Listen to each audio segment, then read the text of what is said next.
So this here is my PFB, stands for Pocket Fixed Blade. When I started making folders, I designed this one to look like my Pocket Fixed Blade and didn't know what else to call it, so I just stuck with PFB. This one has Thunderstorm Kevlar handles.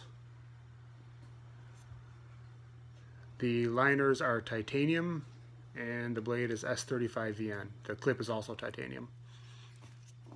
This runs on bearings. It's nice and smooth.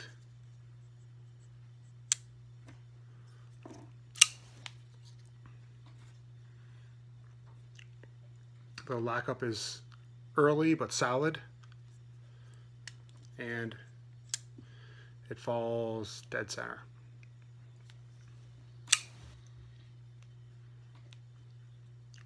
So let me know what you think.